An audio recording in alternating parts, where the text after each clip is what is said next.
It's time to get sexy, so watch Secular Sexuality Live Thursdays at 7 p.m. Central. Visit tiny.cc/YTSS and call into the show at 512-991-9242 or connect to the show online at tiny.cc/callsex.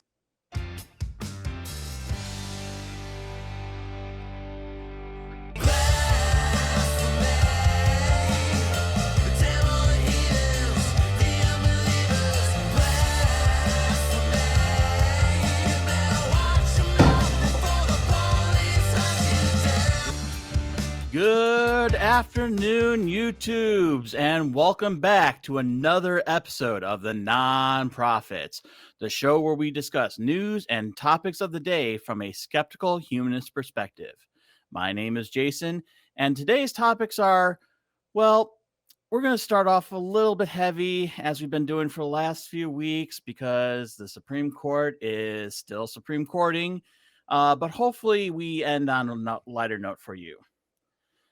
So this week we've got an amazing panel for you. To my far left there, we've got Richard Gilliver. Richard, how are you doing this afternoon? I'm good, thank you. I'm glad to be back on with you three fine gentlemen, who it's always a pleasure to work with.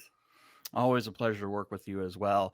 And right next to Richard is Teo el Ateo. Hello, Jason. ¿Cómo estás? Oh, I'm doing fine. I assume that's what you're saying.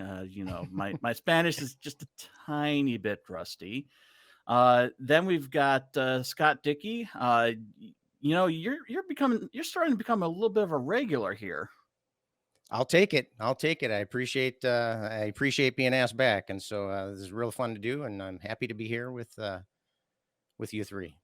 And we always appreciate your input. So just to let you all know, this show is a product of the Atheist Community of Austin, which is a 501c3 nonprofit organization dedicated to the separation of religion and government and promoting positive atheist culture. And if there's any confusion about that, it's atheist culture, not positive atheism. We're not saying, we're not here to prove that there is no God without a shadow of a doubt. We're just here saying that, hey, we're atheists. We're not all that bad. So today, we're going to talk about several segments here. For our first segment, we're going to be talking about how Biden is going rogue with abortions. For segment 2, we're going to go to the land of cheese with Wisconsin, gerrymandered cheddar. For segment 3, we're going to take a look back at putting Christian into science. Okay. And then for segment 4, we're going to have a strange but true where rocks go pop. As with all of our shows, links for today's topics and the news that we discuss are available in the description right down there below. And a reminder that if you want to come into the show prepared, you can check out the Nonprofits Facebook fan page every Friday night for a list of the articles ahead of time. I personally fill that list out, and hopefully you appreciate some of the humor that I try to throw in there. So let's go ahead and get into our very first segment, which is Biden going rogue with abortions. And Richard, I believe you wanted to take this? Yeah, this article comes from NBCnews.com and was published on July 8th of this year, and it's by Zoe Richards and Lauren Egan. It tells us that President Joe Biden signed an executive order on Friday to protect access to abortion, all as part of his administration's response to the Supreme Court's ruling last month, which overturned the constitutional right to the procedure. The order aims to safeguard access to the reproductive healthcare services, including abortion and contraception, protect patients' privacy and access to accurate information, and promote the safety, security of patients, providers, and clinics. The White House said in a release, speaking at the White House on Friday, Biden, tripping over myself a little bit there, Biden called the Supreme Court decision totally wrong-headed and extreme. This was not a decision driven by the Constitution, Biden said. The court has made clear it will not protect the rights of women. Biden signing this executive order to protect access to abortion is, as our friend Cynthia McDonald would say, a step in the right direction. But as a non-American, I've heard whisperings that many on the left are unhappy with Biden as president. And I don't know what the feeling is with our American panelists, so I would like to know their opinion on this. Well, that's a very good question. And this executive order, unfortunately, isn't a cure-all. It's barely even a fix. It's more of a discovery of what he can do, because Biden himself has said he cannot fully protect the rights under Roe v. Wade. They are gone. The decision has been made by the court. And unfortunately, unless it gets codified by Congress, unless there is a amendment to the Constitution, which unfortunately, as much as I would like to see it happen, I don't think it ever will. So this is kind of a stopgap measure until somebody sues the White House, because that is what we've seen over and over again. We've even seen it with the previous administration, where an executive order would be signed and then a court would say, oh no, you can't just stop all immigrants from coming into the United States. So it has the benefit of being tried, but I can definitely see why a lot of people are not exactly happy with the way that this particular executive order is going. Scott, do you have anything you want to chime in on that? Sure. Yeah. I mean, clearly this is, basically a Band-Aid solution, right? We're just trying to do something at this point, and it really highlights the issues that we have with, that a lot of people are having with the Supreme Court now. The activism coming out of the Supreme Court, and, executive orders by design are temporary. And, once a new president comes in, then they can just whisk them away. And so while, I mean, like Richard said, it is a step in the right direction. I would agree with Senator Elizabeth Warren when she says we need to here's the way she put it: we continue to explore every available option to protect access to abortion care. And to me, that sounds like she's putting the president to task, saying, look, we got to step it up here. We got to do something. We got to maybe do something with the court, which would be a more long-term solution, or, like you said, Jason, enact some sort of law encoding those rights into law. Now, of course, if we go that route, then, I mean, the laws that Congress and the president pass are all subject to judgment by the Supreme Court. And so, while that, I don't know, I'm cautiously optimistic that something is going to happen. I have a daughter, and I'm well, not that I wouldn't be concerned otherwise, but it's that makes it a little more personal to me, and so I'm worried about what I'm seeing. I'm trying to stay optimistic, but yeah, I would definitely like to see more out of Biden. I think a lot of people were expecting more from him, and I don't know. It would. What I think would really bother me the most is if this turned out to be some sort of campaign strategy or something like that. If he was using this to draw people to the polls, which, if you look at it with just a cold eye, it might accomplish that. It might draw people to the polls, but you're really playing. I mean, that's the risk reward payoff there is just it's very sketchy. And so again, I'm happy that something is happening. I would love to see something more and something more permanent, but time will tell. Time will tell. I'm staying cautiously optimistic. Yeah, and the risk would be purely on the American people, and the reward would be maybe some more power. But Teo, you wanted to say something. Sure. As the Latino guy in here, obviously I have to have an opinion on what the US does. No, and I'm serious about this. Actually, I do need a strong opinion because whatever that happens in the USA is going to be copied in my countries and all the countries around me because that's how the LATAM works, sadly. That's why I'm always so worried about how the US is going to be working or what they are going to do. And I'm with Scott in this one. First, I saw this, and let me quote from the article. Biden emphasized that the quickest way to undo the Supreme Court decision would be to pass a law in Congress legalizing abortion access, a move that Democrats currently do not have enough votes for. And we have to admit, people should vote and they should support candidates that support their ideas, because if not, then we're going to have all these problems when everything is going down to hell and we have nobody to blame but ourselves because we didn't vote, and the guys who want to take rights away from us voted for the other guy. But at the same time, it's like, is he really worried about people? Is he trying to get more votes for himself? And at the same time, does the USA need more votes? More votes? I mean, people voting for, I think it's Democrats. Yeah.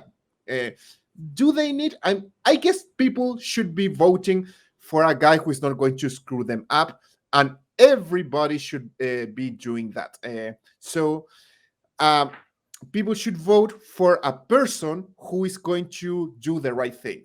Don't vote for a specific party. Don't vote for only following what somebody say or is saying, but vote for the person who is going to do things right. So yeah, I don't want to just keep quoting the article because there is a lot of some stuff that could be called propaganda. But as I always say, people, the USA worries me. So please be conscious about the things that you are doing. Be conscious about the power that you have and how you use that power, because you didn't get to your current situation all of the sudden. There were many steps that had to happen before this whole situation happened. Also, I'm worrying why isn't Biden putting somebody else in the court, Supreme Court? Doesn't he have the power to do that? I don't really understand quite well your system, guys. So he can put somebody into position and into the court if there is a vacancy. He can't just say, Kavanaugh, you're out of here. I'm going to go ahead and put in Merrick Garland, and I don't care what anybody says. No, he doesn't have the ability to do that. Only fill a vacancy. And we'll actually be talking about filling a vacancy in our next segment. But I would also like to reiterate that, as a nonprofit, a 501c3, we definitely cannot tell you who to vote for. We cannot tell you which party to vote for. We can tell you to voice your opinion by voting, because if you don't, then that's definitely one way where you will be giving up your voice here in America. Now, as far as the text of the executive order, it is fairly lengthy. There's several bullet points in there. I'm not going to go into all of them because then we'll run into several other segments. But when you read it, there are a lot of, like Scott said, there's a lot of band-aid solutions. It does talk about expanding the responsibility of doctors. It's talking about having better access to contraception. It also talks about setting up mobile clinics, which I don't know exactly how that would work, if it's more like a van or a trailer or whatever. It just doesn't seem quite right. But again, these are desperate times, I guess, and if it's something that can help women get the treatments that they need, or uterus owners the treatments that they need, then at least it has the benefit of being tried. I would just like to throw in here too. We were talking about expanding the court. One thing that we can do is increase the size of the court, but of course that would have to be in conjunction with Congress. And so, so there are other things to be done, and I think it's worth noting that, and if this is at least in part a campaign strategy, that's not necessarily a selfish. It's not just a, just to get himself back into position. I mean, whoever controls the presidency, that's the gateway to the Supreme Court. And so maintaining a president that is sympathetic with this particular issue will help to forge and to form the court of the future. And so, so I didn't mean to say like it was like he was disregarding the issue or disregarding the half of America that this will directly affect. There are worthy goals of getting more senators in there that are sympathetic to the issue, getting more representatives in the House that are more sympathetic to this issue, to make things like passing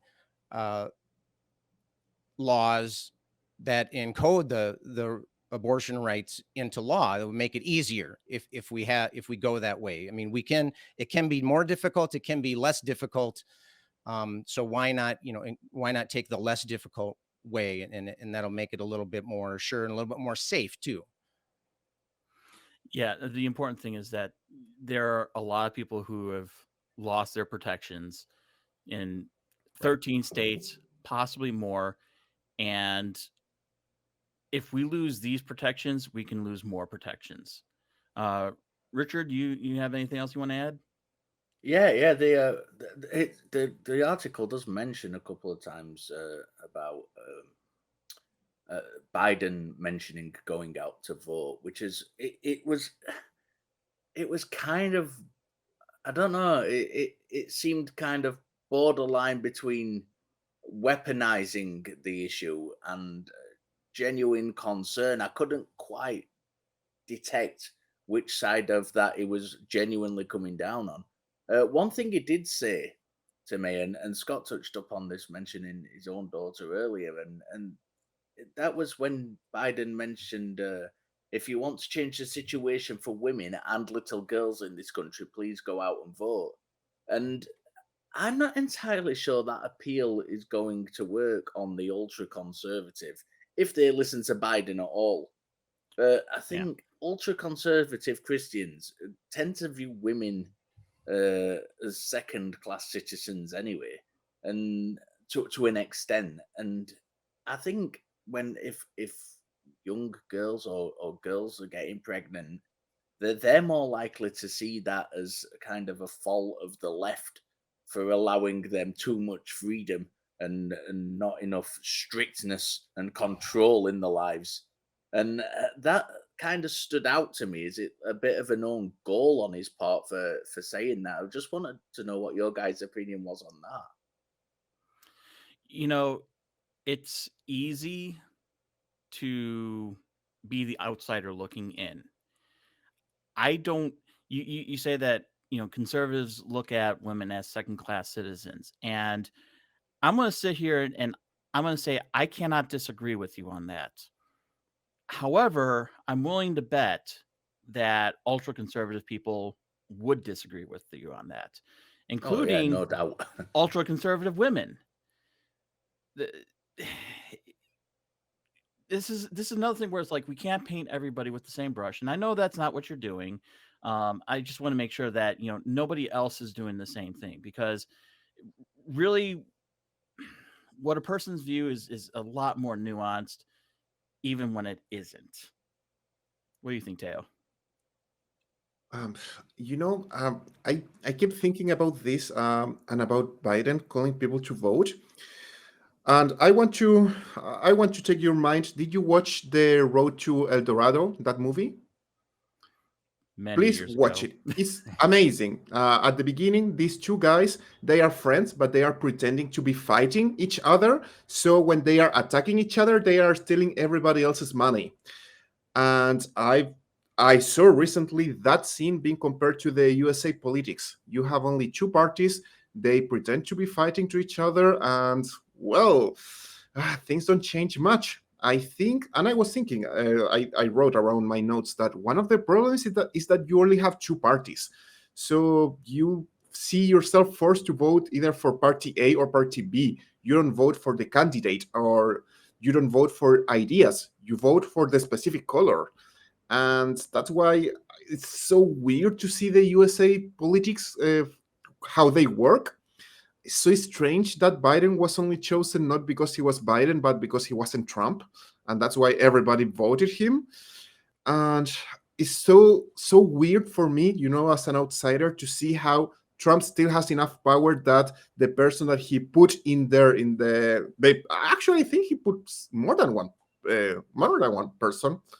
I think, not sure. So those people, they are doing Trump's work, and they three.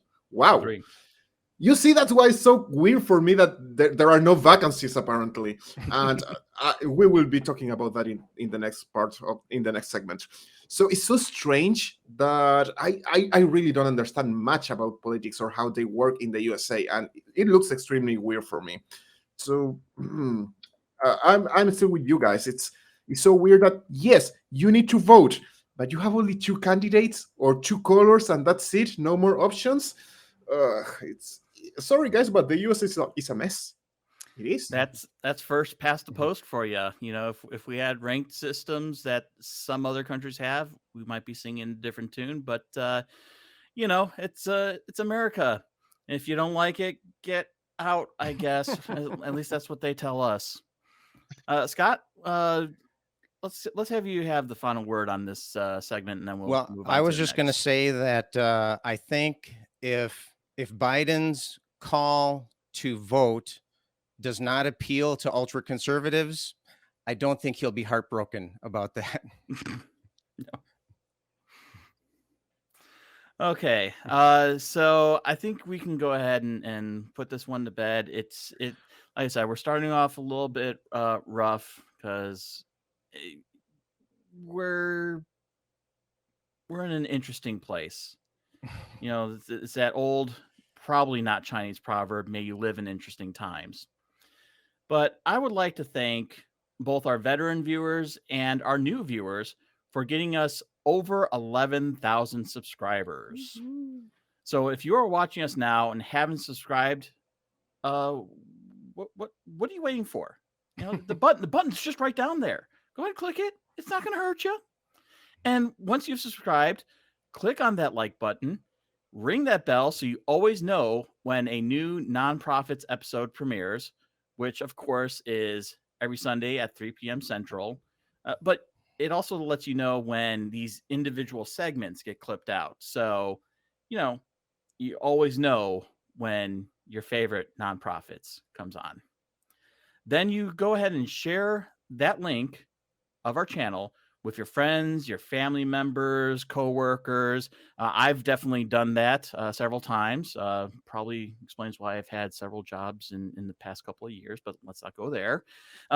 Just anyone and everyone. Let's get the word out so that we can start helping with these fundraisers. And hey guys, are any of you aware that the atheist community of Austin has yet another YouTube channel? Actually, I'm pretty sure you do. We only talk about it every week.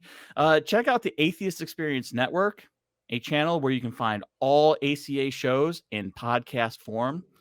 You can subscribe at tiny.cc/AEN podcasts to listen to episodes of The Nonprofits, the premier flagship show of the ACA.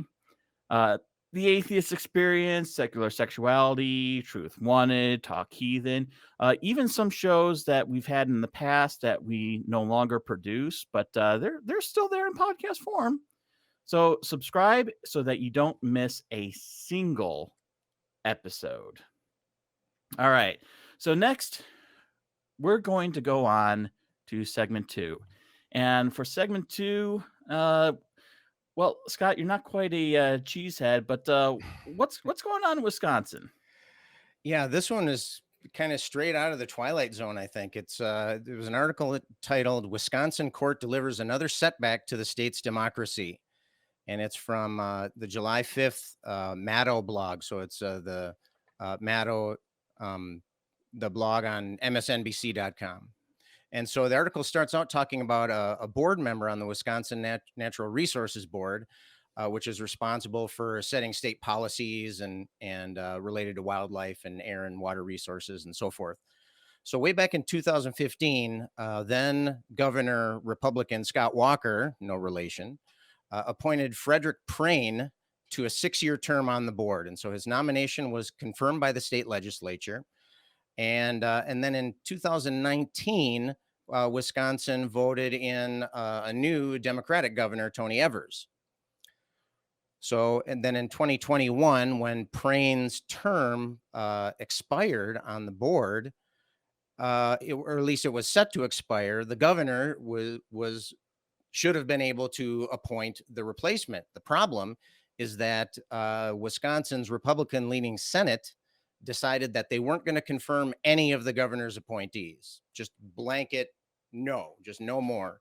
And the statute that actually details that transition process is a little hazy. It on one hand, it says that there's a 6-year term, and on the other hand, it says that the board member should serve until the incoming board member is confirmed. And I can understand that they want to make sure that there's no gaps in coverage, but it leaves the system vulnerable for abuse. And so Prane has decided that he was going to follow that the interpretation of the law that keeps him in his office.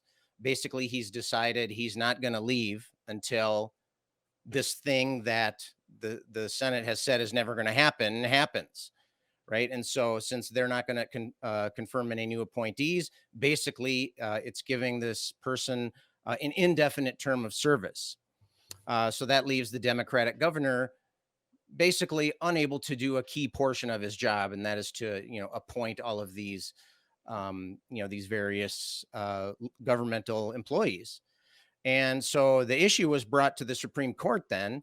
And in this past June, the court decided that what the Republicans were doing is okay. So it's basically giving them carte blanche to obstruct the elected governor's agenda.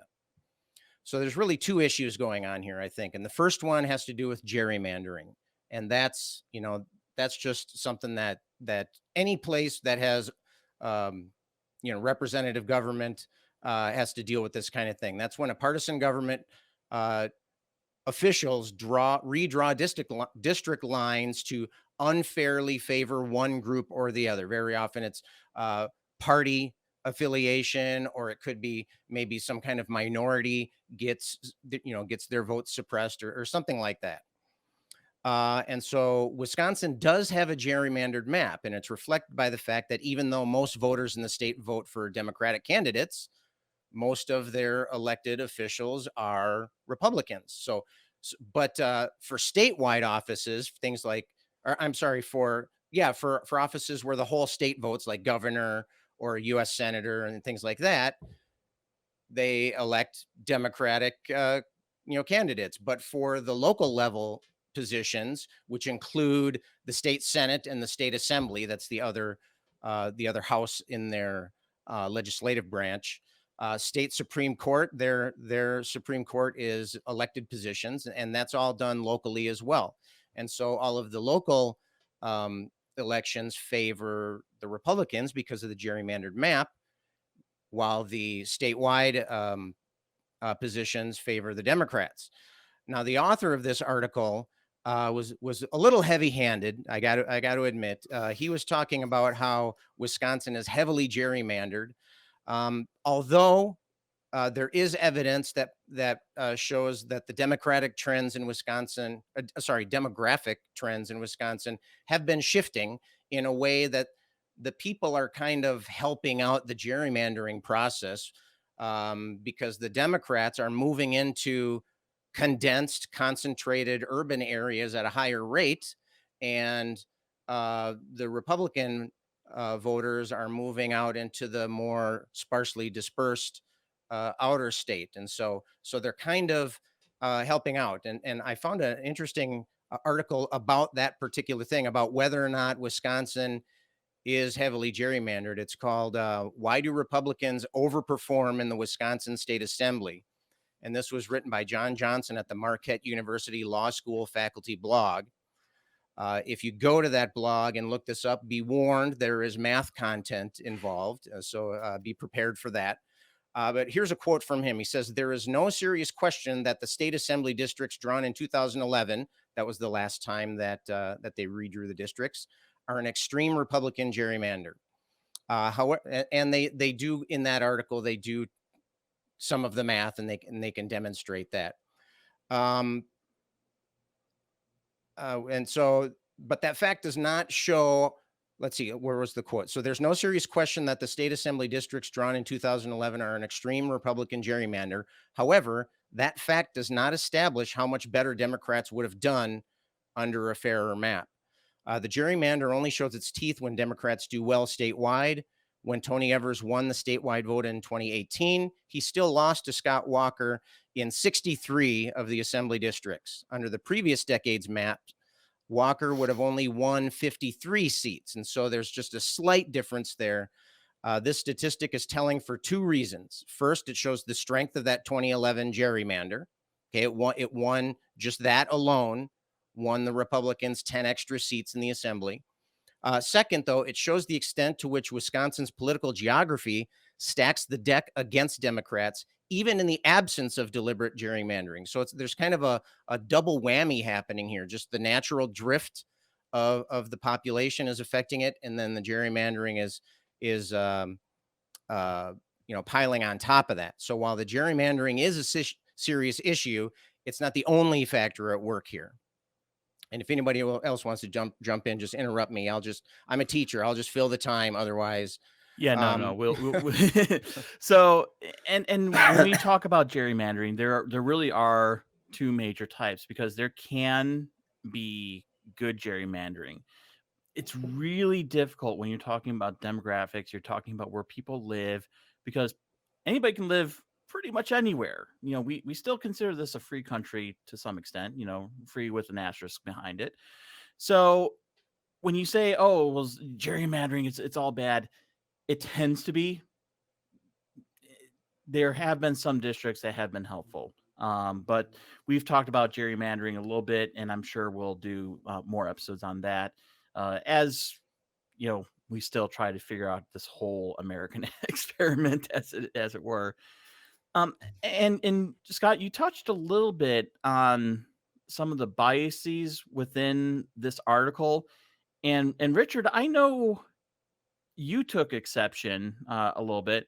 I do want to read one thing that really bothered me. I'm going to read it verbatim from this article, and it's in parentheses, so it's already trying to be a little snarky.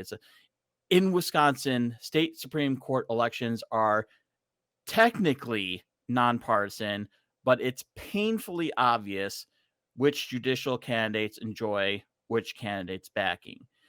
And, well, Richard, why don't you talk about the biases from there? Because we also have our own bias. This show is not, we try to get facts right, but we are giving our opinion as skeptic humanists. So, Richard? Yeah, and I think that was, for me, was the first thing out of everything in this article. The first thing I noticed was the bias of the author. And I don't want to put people off reading the article, because I don't necessarily disagree with the conclusions he draws. But I think part of our job on this show, and certainly my job in the activism work I do, is promoting skepticism. And that starts, and always should start, with ourselves. And this author, just for me, it just stood out that his bias, political bias, was just oozing through every word. in this article. It really, there was no doubt as to which side he was on. It was not impartial in any way whatsoever. And I think that for me is one of the things that needs pointing out. As far as the article goes itself, like I said, I don't disagree with the conclusions. I mean, what the Republican Party said that democracy was an annoyance that must occasionally be ignored. And that's vile. That somebody can actually come out and say things like that. The Republicans are coming out here and saying, well, let's throw democracy away if it's not in our favor. That should not be allowed. And there was one line in this article that really got under my skin, and kind of in the notes I went on a little bit of a rant about it, and that was when I don't remember who it was who said it. It was Robin Voss or Vos, the Speaker of the Republican-led State Assembly, and a month after the 2018 elections, he said, "We are going to have a very liberal governor who is going to enact policies that are in direct contrast to what many of us believe in." And that single line, in direct contrast to what many of us believe in, is everything that is wrong with the right-wing Christian conservative. It's literally the core of every argument I've had with a theist. It's the core of every offensive, hurtful decision made by those in authority. And it is at the core of why education needs to be based in skepticism and focused in fighting bad ideas. Because when what you believe in is based on an interpretation of your religious text, and that interpretation is filtered through 500 years, as I talked about the last show I was on, of wrangling and arguing before it's even written down, and then filtered by numerous wranglings and arguments for a further 1500 years before it gets to your particular place of worship, and then filtered, because we like a lot of filtering in this, through the interpretation of your religious leader before being delivered to you in a nice, friendly, pretty little package box that just happens to fit with the overall feeling of your particular community, then what you believe in is absolutely irrelevant if you are in a position where you're making political decisions based on those beliefs. And that statement should rid itself of the idea of the liberal governor and instead look at decisions that are made not on the back of religious ideological interpretation, but instead on human decency, protection, and compassion. I'm done. Rant over. No, absolutely. Teo, I don't think you've chimed in yet on this. Well, as I was saying in the previous segment, I am el Latino, el tipo Latino. So obviously, for me, I might be a little bit too dense to understand American politics, especially because I keep confusing both of them. I don't really know which one is Republican or which one is the Democrat. I just have to look the cartoon of the elephant ripping off an uterus to understand which one that is. And I still don't know which color that is, blue, red, no idea.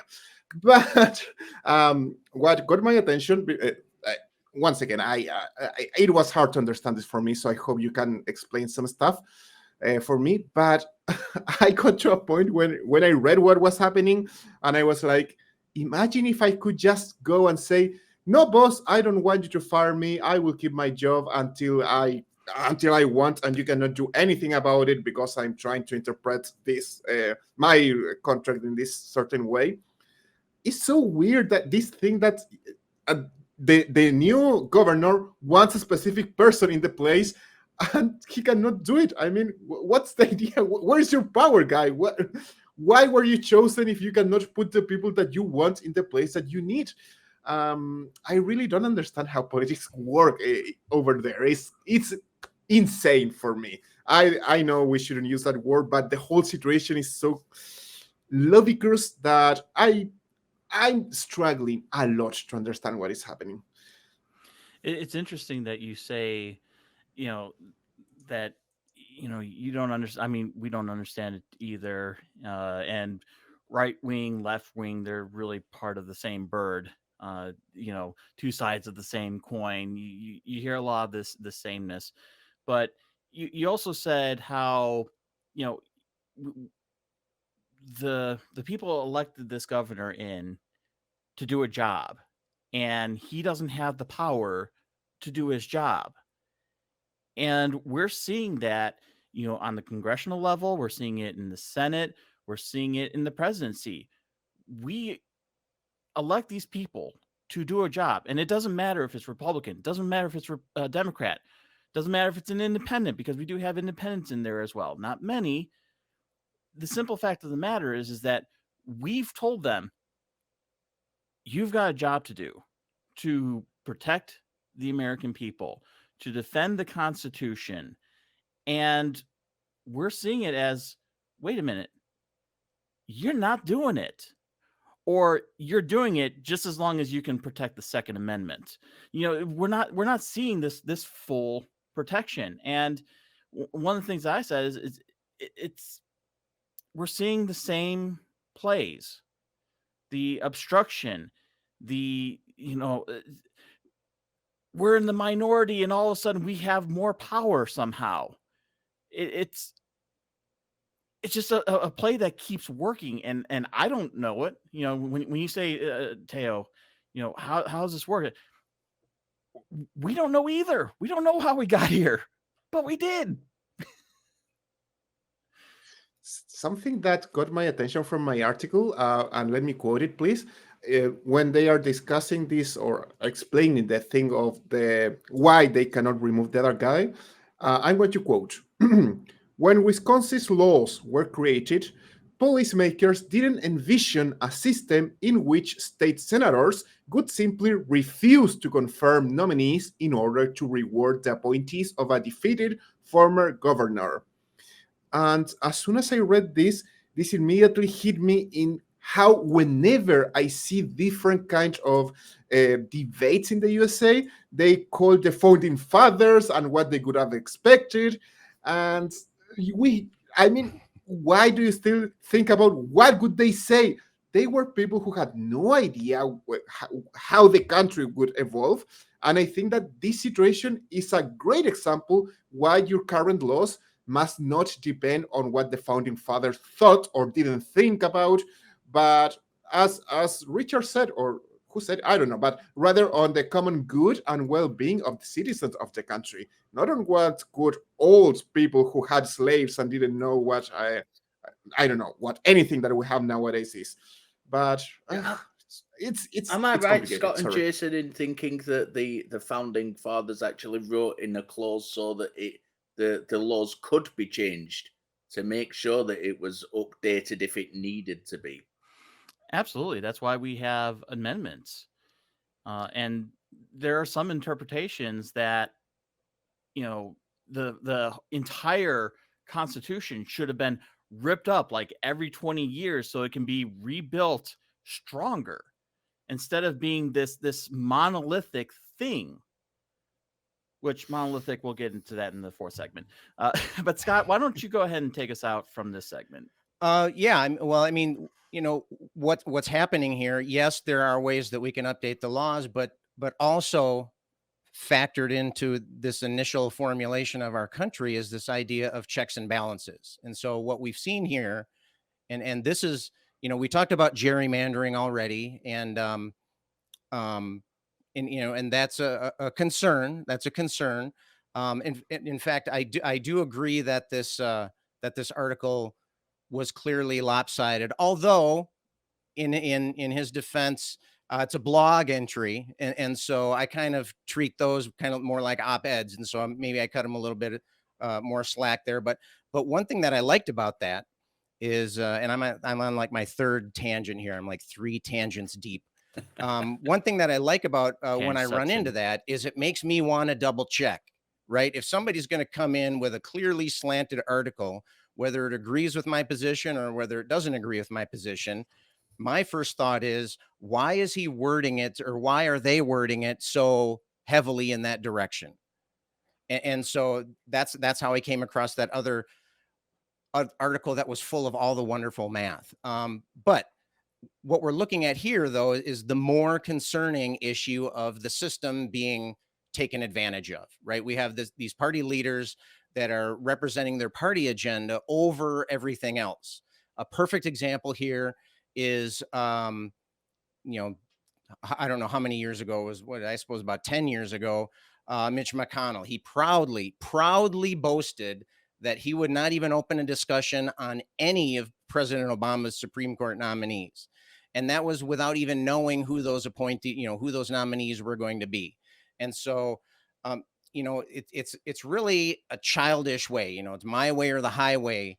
And it reminds me of a time when I was 4 or 5 years old, and my friend who lived down the street from me got this brand new Batman car for his birthday. It was this plastic Batman car. And I wanted to play with it. And he said, no, he wanted to play with it. And it was his, it was his call there. But I didn't want to. And so I smashed it on the ground, and it smashed into 1,000 pieces. I have a distinct memory of that moment of watching it almost in slow motion crash against the car.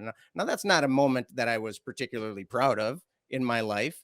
And I hope that I've learned and matured since then. But I think it really illustrates the attitude here. It's the willingness of, in this case, a particular party, or I would say even a small group of individuals within that party, are willing to manipulate the system, and this victory at all costs attitude. It's just separating the country more and more, and it's not something that's going to get better on its own. We can fix the problem, but that involves action and doing things. And I don't know if I would, if this is a very controversial thing for me to say, but Americans are kind of lazy. And so, if we want to get things done, it just has to, I'm not entirely confident in this case that things will get better. It might take a long time. But we have to recognize that this is what's going on here. And I said that in this case, it's one party. That doesn't necessarily mean that the Democratic Party is all innocent angels, right? If the roles were reversed, if the situation were reversed, we might be seeing, Nancy Pelosi saying, we're not gonna, we're gonna stand firm on this, or we're gonna obstruct. And they have done that to some extent. But again, it's a delicate balance between, are we using these checks and balances as they were intended? Are we using them to ensure the quality of our government, or are we using that as a tool for us to get, for a small number of people to get what they want? And as a citizen, it's frustrating to see. As somebody who votes, it's frustrating to see. As somebody who talks about this stuff, it gives us lots of fodder for the show, right? And gives us a place to go. But it kicks in that those ancient morals that God wrote on all of our hearts, right? That we favor, that we want to see fairness. I don't know if that was my sarcasm there detectable. Yeah, no. Okay. Good. But just think, Scott. Yeah. Just think, if you had kept that selfish and narcissistic attitude from a child, you could have been president by now. But at what expense? At what expense, right? Hey, I have to wear my hair like that. And, it's just not worth it. I'm not saying any specific person. I'm not saying any specific person. So let's go ahead and take a little bit of a break in our conversation. And if you haven't tuned in to the other ACA shows this last week, here's what you might have missed. Yeah, but the solution, so to speak, that I'm hearing you say is talk about it. Whoa, what? Talk about it. No, we can't talk about sex. No. Yeah, Jesus. Embarrassing. Yeah. It's so scary to talk about sex. You say you want to promote skepticism, but you make a living creating ghost hunting apps? Do you mean your primary source of income, is from this app? My primary source of income is from ghost hunting apps. Yes. No. That incredible. And when you pray, you shall not be like the hypocrites, for they love to pray standing in the synagogues and on the corners of the streets, that they may be seen by men. So you define the source of the universe as this God. How does that give you a better handle on navigating this world? Because it seems to me it's just philosophical masturbation. And I don't mean to insult you or masturbators. I guess we're done then, because I gave you a full minute to explain why you believe something, and all you did was continue down your philosophical ragging on what you assert is fallacious atheist epistemology and bias. So thanks for nothing. We're going to be talking about cuffing the carrot, Saucing the taco, paddling the pink canoe, flicking the bean, menage a moi, beating the bishop, burping the worm, shaking hands with the milkman, the five-knuckle shuffle, dopamine farming, stamina mining, having a threesome with a couple of no-shows, double-clicking your mouse, summoning the semen demon, making Jesus cry, churning the butter, badgering the witness, tickling the pickle.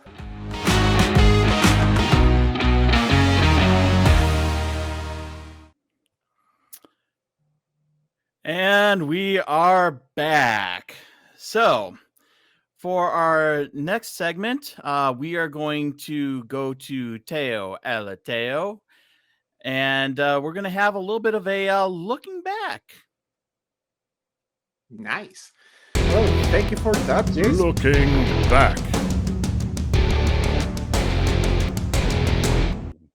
Very fancy. Thank you for that, Jason.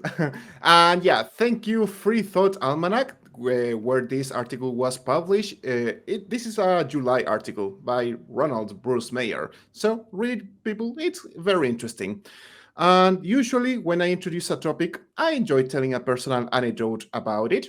And today it won't be the exception. You see, some years ago, when I had to work with certain United Stadians, I ended up chatting with some of them. And there was this particular guy who ended up talking about general stuff that led me to say something like, well, according to scientific studies, and he stopped me there and asked me, what science? Christian Science? And that was the moment when I learned about this concept, this idea of Christian Science, something separate from real science, and that I see as nothing more than but a very, very dishonest way of trying to put, connecting real facts with mythology, specifically Christian mythology, because this is related to bits of Bible and stuff like that, and try to make it seem how it could be possible. And this article, it goes deeper into this origin, the origin of this concept, the idea of Christian Science. And I'm going to quote from the article as I usually do. It was on this date, July 16, 1821, that Mary Baker Eddy was born near Concord, New Hampshire, into a Congregationalist family. A sick youth, Eddy studied alternative medicine alongside the Bible in search of a mind-body Bible connection, prompted by her supposed recovery from a life-threatening accident in 1866 through biblical insights. In 1867, she published the first edition of Science and Health with Key to the Scriptures. This book outlined her faith healing system in what she called Christian Science. And this terrible way of, connecting facts with the Bible is what has led to other scammers such as Ron Wyatt to say, no, science proves that there is an ark on Turkey. That mountain is obviously an ark, and silly stuff like that. And sadly, I mean, she didn't really understand or explain much about these mystical healing properties of the Bible, mostly because she kept being sick. She went to doctors regularly. And she even said, also she founded her Christian Science Church in Boston, Massachusetts. And she actually won some Pulitzer Prizes. Read the article, you will see that some of those things were won because she plagiarized some material. But something that stuck with me was She plagiarized material from many sources, including Thomas Carlyle and John Ruskin. Her system rejects the germ theory of disease, seeing sickness as the medieval church did, as a manifestation of incorrect faith, as an illusion. So obviously, babies who are born sick have an incorrect faith, guys. We all know that. Yeah, unless of course it's because according to according to Javier Echeverria, I don't know if you know about that guy, but he said that babies are born with deformities because their parents had sex outside marriage. It's something like that. The approach is like, yeah, no, you are not sick because DNA had problems, because there was a mutation. No. Your faith is incorrect. That is the problem. And I'm sure that if you read the article, you will find more examples like this. And it's quite weird how she tries to take real science and connect it to the Bible in a very unsuccessful way. I don't know what you think, guys. It is weird. I think the thing with this is you've got to, and this may sound like I'm defending her here in that. So I think I might be to an extent, but look, the 19th century, I'm going to do this in a particular voice. The 19th century was a strange time. Science was coming into its own. Religious people were starting to realize that perhaps the Bible may not be the truth, the whole truth, and nothing but the truth. And weird little cult-like religious hybrids were popping up everywhere. Look, there were loads of, silly voice aside, there were lots and lots of these little things popping up, whether it be Samuel Rowbotham and his zetetic philosophy, who in 1849 pretty much single-handedly started the modern flat earth movement. So thanks for that, Samuel. Maggie and Kate Fox in 1848 gave us what we now call spiritualism. And Madame Blavatsky, Henry Steele Olcott, and William Quan Judge, who in 1875 founded the Theosophical Society, which Blavatsky called the synthesis of science, religion, and philosophy. There was no shortage of these people in the 19th century. We're trying to I think they were trying to find the place, a place between the science, the science of science, which was coming out then, and kind of finding its own, and methodological naturalism were kind of coming into place to kind of find out how the world actually worked. And there were people who were still holding on to the religious ideas, deeply held religious ideas, which had been indoctrinated with. And I think it was only natural at that time for many people to kind of start trying to amalgamate the two things, the new methods and ideas that were coming out of the Enlightenment, and then the deeply held religious views. So she wasn't the only person, and that is where I'm going to stop defending her, because what she did was actually quite dangerous. Yeah, it's really really interesting that she was able to go to the doctors because she was sick, but then preached that you shouldn't because only faith can heal you. And going back to what Teo says, I mean, obviously everybody knows that faith begins at conception. What do you think, Scott? Well, how can I follow that, right? To me, when I saw this article, I had no idea what Christian Scientist was all about. To me, it was just childhood memories of driving through downtown and seeing the Christian Science reading room and wondering, what is that? It's Christian and science. And even back then, I knew that there was at least some kind of resistance. I'll diplomatically say, between religion and science there. So I tried to look up a little bit about what Christian Science was, and I found this on this is at christianscience.com. They talk about how is it Christian and science. So ask and you shall receive, right? It's right there for me. So it says the Bible says that God is love. God's love is at the core of Christian Science. Okay, so far pretty standard stuff. Mary Baker Eddy wrote that divine love is the substance of Christian Science and the basis of its demonstration. Yea, its foundation and superstructure. They try to slip in those yays in there. Those who practice Christian Science do their best to live the bold, generous, and compassionate love that Christ Jesus laid out in his Sermon on the Mount.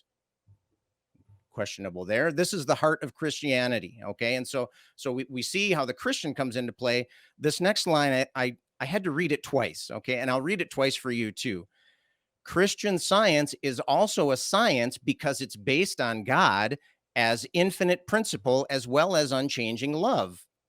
Okay, I'll say that again. Christian Science is also a science because it's based on God as infinite principle as well as unchanging love. And so I thought, okay, that's what they mean.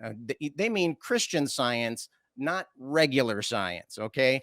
Later down in that same paragraph, it says, Christian Science explains the spiritual laws of love that Jesus relied on to heal sickness and sin. These laws are reliable and can be proven. Citation needed. People are doing the same kind of healing today as they learn more about what God really is. And so the next thing I wanted to find out was, what are these spiritual laws? What are these, what are spiritual laws? I also found this on the website as well.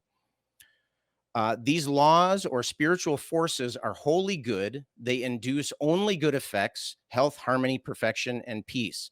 Why? Because God, good, infinite spirit, is the only cause, and hence all effect must be spiritual and good like its source. So to me, it sounded like they were saying everything is good.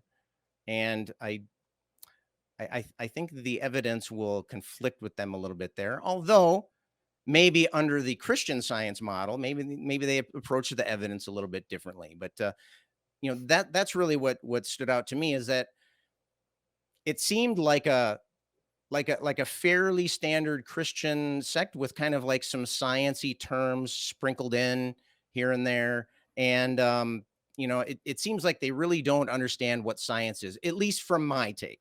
Okay, from my understanding of what science is, was very different than I took physics. I took honors physics and as an undergrad, and they didn't mention the spiritual laws or anything like that. And so it's an interesting little group, I think, and I hope that their beliefs aren't too destructive. We they part of their beliefs is to eschew. Did I pronounce that right? Or is it eschew modern science and modern medicine and so forth? Although I did find this in one of their brochures. Everyone can choose for themselves and their families the kind of health care that meets their needs. But by practicing Christian Science, many have lived free of drugs and other systems of physical care. To me, that seems like a wink and a nudge kind of thing. Yes, you can do whatever you want. Here's what we do. Do you want to be one of us, kind of a thing? So it was interesting to learn and answer one of the questions that I had from way back when seeing those Christian Science reading rooms. I don't know. Have any of you been in a Christian Science reading room? I've never been into one. I'm curious as to what they are like. I recollect that I might have been in one many years ago out of curiosity, but I remember nothing about it. I think what you've just touched upon, though, is very important, because this is a time to speak directly to our Christian viewers. So I know we have some Christian viewers, and although they may not always make themselves very vocal, although you should email us. We Sometimes have an they email address. do. Sometimes they do. I think a lot of our Christian viewers will be looking at this thinking, you're using an extreme example of religion, and it's very easy to use an extreme example of religion to kind of have a go at religious people. But I don't think it is an extreme example, because if you think into your own lives, Christian friends, and how many of you are happy to proclaim the power of prayer on a football field, or perhaps before a job interview, only to set it aside, or at the very least use it in conjunction with modern medicine when serious illness strikes? You see, I don't think that's extreme at all. I think you compartmentalize things. People tend to compartmentalize things, and when you look at articles like this and you say, yeah, but that's not real religion, that's not real Christianity, that's some kind of far off, not a true Scotsman thing. That's a fallacy. The not a true Scotsman thing is a fallacy. They have as much right to use the term Christian as you do, and I think you know what, that compartmentalizing thing is all very well and good, but at the end of the day, look at the core beliefs. Apply skepticism to your core beliefs, and you'll realize that you're not actually much different to these people when it comes to like the magic and the supernatural and all that good stuff that kind of religious people take on board and the rest of us don't, because it doesn't work.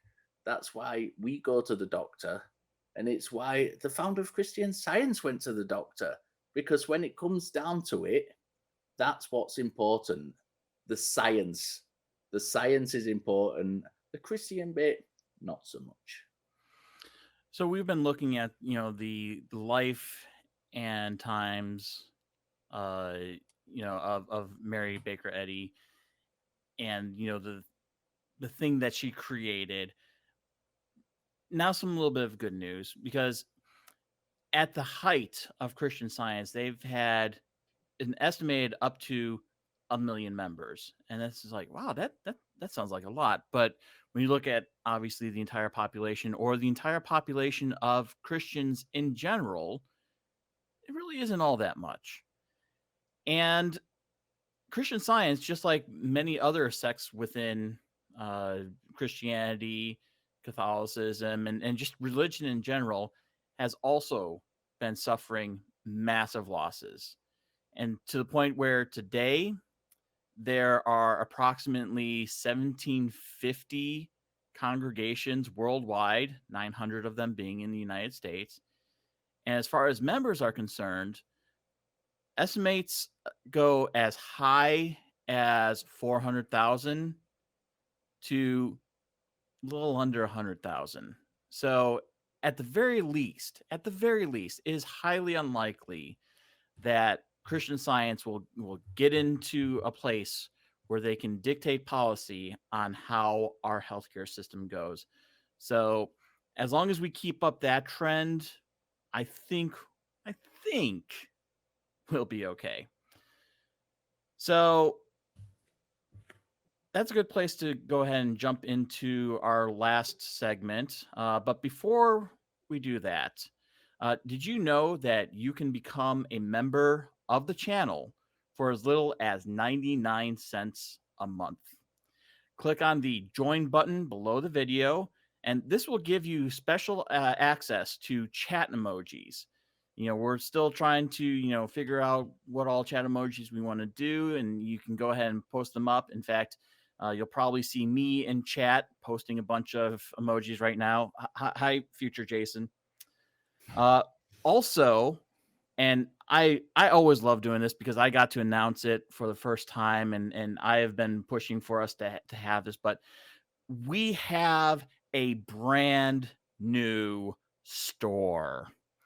You can visit tiny.cc/merchaca to get your favorite items like t-shirts and hoodies and coffee mugs.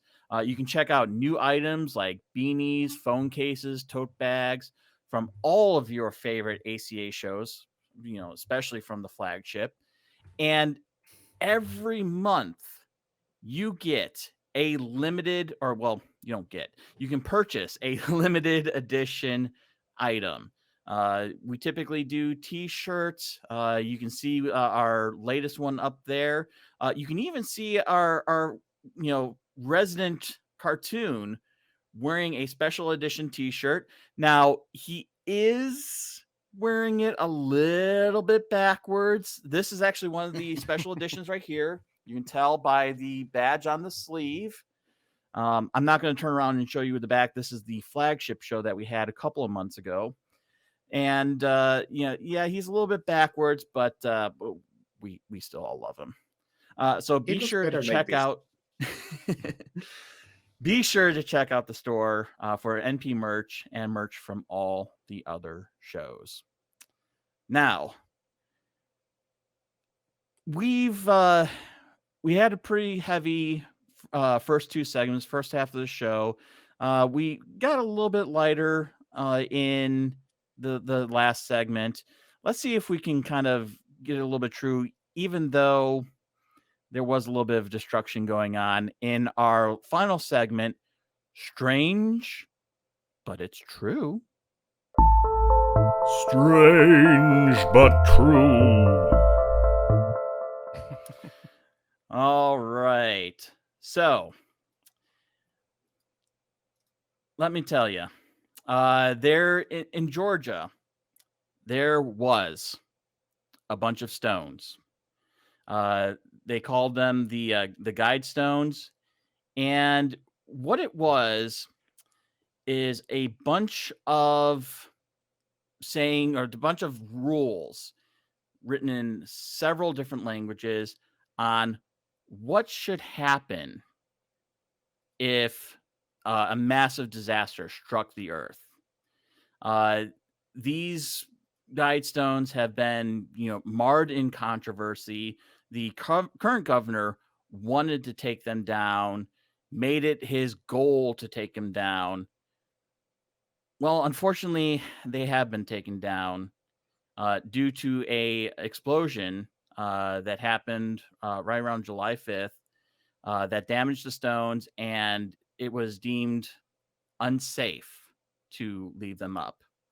Of course, there is no word as to when or if they're even going to rebuild, and investigations are still pending. We're not going to participate in speculation here because that's just definitely not what this show is about. But I want to get everybody's take on this. And because it was called the American Stonehenge, I want to pass it to our resident Stonehenge expert who confirmed that he did see it at least once in his life, Richard Gilliver. Yeah, I have been to the actual Stonehenge. There's a bit of difference between this and real Stonehenge, which is between 2,000 and 3,000 years old. I have seen the real Stonehenge, and it's entirely underwhelming. Let me tell you, and very, very touristy. But the article's not about the real Stonehenge; it's about America's Stonehenge, which was unveiled in 1980. Somewhat more recent than the 2,000-year-old actual Stonehenge. And as Jason said, it contains 10-part messages written in English, Spanish, Russian, Chinese, Arabic, Hebrew, Hindi, and Swahili, which, if you're a Monty Python fan, you will know is where they speak around the two peaks of Mount Kilimanjaro. But the messages on the stone read, maintain humanity under 500 million in perpetual balance with nature, guide reproduction wisely, improving fitness and diversity, unite humanity with a living new language, rule passion, faith, tradition, and all things with tempered reason, protect people and nations with fair laws and just courts. Let all nations rule internally, resolving external disputes in a world court. Avoid petty laws and useless officials. Balance personal rights with social duties. Prize truth, beauty, love, seeking harmony with the infinite. Be not a cancer on the earth. Leave room for nature. Leave room for nature. And to me, it's all very well and good. It's all a little bit new agey. It seems to me, for me, the American Stonehenge is like a work of art more than an actual religious site. It was kind of shrouded in mystery how it came to be. and there were lots of conspiracies surrounding it. And that somewhat, and I know we're not going to go into the speculation as to why it was destroyed, but specifically, but some of the speculation surrounds the mystery of how it was actually put in place in the first place. And like any work of art or religious symbol or anything like that, whether you agree with it or not, and this has been seen elsewhere in the world with the Taliban destroying works of art. They destroyed the giant Buddhas, which were, I don't remember which country they were. I won't say Nepal, but I may be incorrect in that. Or no, it was Afghanistan. Sorry, in Afghanistan they destroyed those. They've destroyed several Egyptian monuments and things.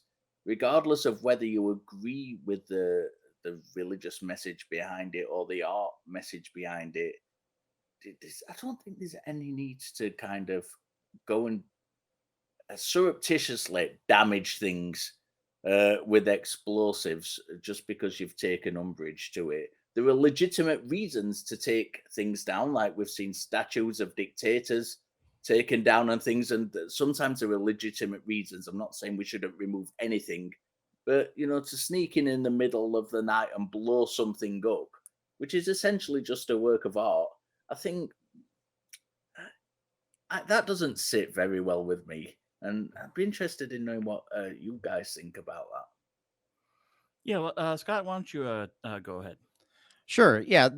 Well, first of all, America's, I didn't know we had a Stonehenge. I never even heard of it. And so it was fascinating to discover that this thing and is it more of a Stonehenge? It sounds kind of like it's a kind of a Rosetta Stone too. Maybe aliens sometime, thousands of years in the future, maybe they'll be able to use it to translate our languages or something. As long as we're talking about, being one with nature or whatever it is that was on there. It just seemed kind of odd, but and yeah, it just, why would somebody blow it up? It just seems kind of, I don't know. I just learned about it and already, boom, it's gone. And so my chance to visit the America's Stonehenge has passed. Maybe someday I'll get over to that other Stonehenge that they have across the pond there. The incredibly underwhelming one, yeah. Apparently. Right, yeah, the very touristy one. But I think at the very least, I mean, that shows with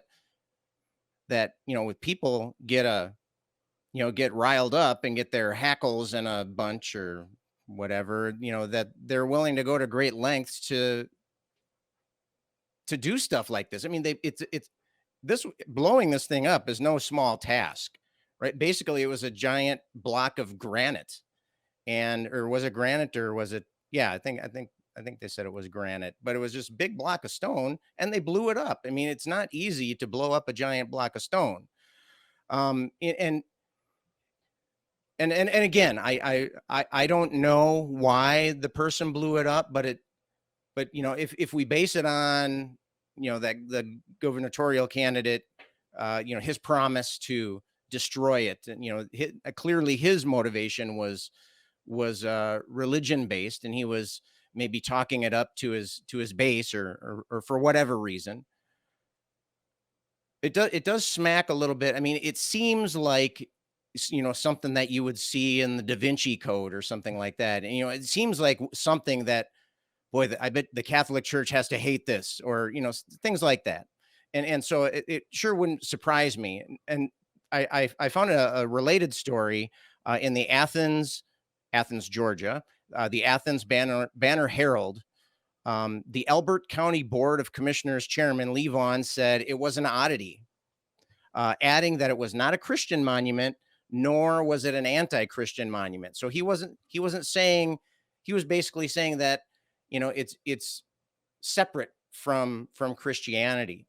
And although that would go against the Bible, right? He that is not with me is against me, right? And so if it's not a pro-Christianity, then in that respect, it must be anti-Christianity. But it was, it just seemed like, what? Wait, what happened? And what?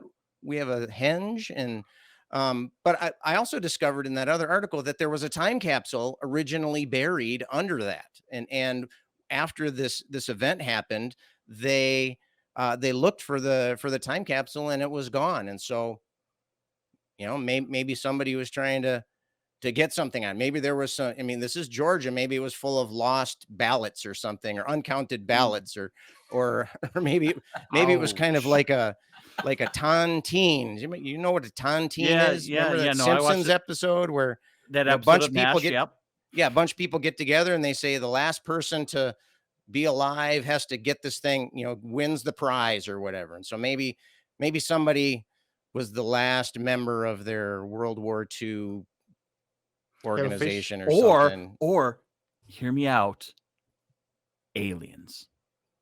Oh, Teo, sure, of course. the camera, the camera clearly took an alien dressed like a person blowing up that statue.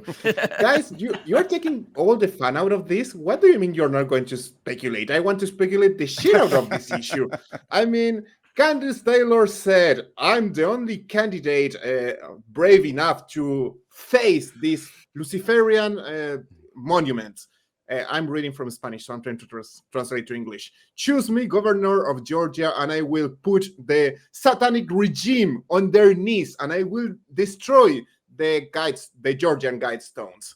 So, yeah, maybe she didn't get her position because I think she got like 4% or 0.4%. I don't know. It was extremely low. It's not good enough. Nobody voted for her, but somebody believed her. Apparently, let's not speculate that much. Apparently, somebody believed her and did the job for her and decided to destroy this because they are doing the work of God or something. I don't know. I know I'm just speculating, but for me, this is one of the perfect examples of how harmful religion can be. And you thought this was going to be a fun segment, Jason? I'm here to screw everything up for you guys. And just to talk about how, sorry, I have to do it. Emo cartoon, remember? It's just terrible that you can't. Who said that good people are going to do good things, bad people are going to do bad things, but you need something like religion to make good people do bad things? This is the point. This is what it means. It means that you can take somebody who believes in something and you can turn them into terrorists because you're telling them, hey, that monument over there, it's satanic. It's the word of evil. Is evil. Is the word of the devil. That's what I Luciferian. You said there's a big word there. Luciferian. Yeah, Luciferian. Reminds me of Pastafarian. And Teo, I think you got a couple things reversed in that phrase, but that's okay. I'm sure chat will correct everybody here. Thank you, chat. Correct me, please. I'm not thinking straight today. And actually, I couldn't translate this. Kabbalah Luciferiana. It's Luciferian, and I don't know how to translate Kabbalah. Chat, please, if you can correct me and translate it for me, I would be thankful. So, this is part of the harms of religion, and I see this as something bad, something that speaks about how dangerous these ideas are, how easy it is to make people do terrible things. Luckily, this was just an installation, but what is going to happen when somebody says that house with those people, with those families living in there is evil? Those buildings where hundreds of people work are evil. We have to destroy them. It could be dangerous. And it also talks about the terrible psychological state of some people who are willing to commit terrorist attacks in order to fight for their religion or their ideas. And this is not something that, the whole world knows that this is evil because of reason. No, there was one senator saying that it was evil, and you just needed one person believing that it was evil to have a terrorist attack in the USA. And as Scott said, he got to know about these monuments, and now it's not there anymore. He could never visit it because somebody believed that they were evil. And I think it's fairly telling, especially when you with one of these rules, edicts, however you want to look at it, rule of passion, faith, tradition, and all things with tempered reason. And if they're blowing this thing up, are they secretly admitting that their faith is not reasonable, that's something to think about. I think that's a really good point, or a really good point where we can, wrap up this episode. So I want to thank everybody for tuning in and encourage you to join our fan social media outlets. You can find most of the nonprofits hosts at Atheist Community of Discord by going to tiny.cc/ACD Discord, and on Facebook at tiny.cc/FBNP. Like I said, I will be posting the articles there. Well, actually, I will have posted the articles there on Friday. Hope you got a chance to look those over and really enjoy or engage in the conversation. If you would like to support the show, you can do so by becoming a patron at tiny.cc/PatreonNP. If you do find yourself already shopping at Amazon, support the Atheist Community of Austin by shopping at smile.amazon.com and selecting the Atheist Community of Austin as the beneficiary. Be sure to use that link to help out the ACA. We really do appreciate it. And we value your feedback. Tell us what you like. Tell us what you didn't like in the comments.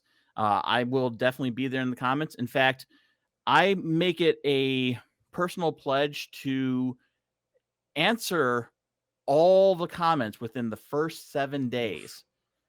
Except maybe from you, Janice. You post a lot. We appreciate the engagement, but I may not be able to get to all of your comments. But yeah, post in the comments, and you can email us at nonprofits@atheist-community.org. Also, visit the Atheist Community of Austin's official website at atheist-community.org. To get the latest on what is happening around the Free Thought Library. And feel free to contact the ACA directly at tv@atheist-community.org. I'm getting a little tripped up on that one. All right. So, we still had some heavy topics, but I still think we had a little bit of fun. Let's get some final thoughts, starting with you, Richard. Well, this whole episode, and for me, one of the reasons nonprofits exist, and certainly why I come on here and share my voice, is that we need skepticism. This episode has been a lesson in skepticism, and that's come from lots of different angles. Whether it's not being falling prey to bias, or whether it's having bad religious ideas or bad thinking in general. And I think we should get that message out there. Well said. Well said. Teo? Gracias por invitarme. I love you all, guys. You're awesome, and I always enjoy being here. Thank you. Okay, thank you. And Scott? It's always hard following Richard. I think he's read at least 3 or 4 of those books behind him, and so. But I'll just say, thanks again for having me on. I had a great time. It's always fun interacting with all of you, and so thank you. Thank you. And a little bit of a secret about those books behind Richard. It's actually just a curtain. They're not real. They're all fake. No, they're but yeah, thank you everybody for tuning in. And we'll get through this. It's not the end times. I know it feels like it, but we will get through this, and we'll see you next week.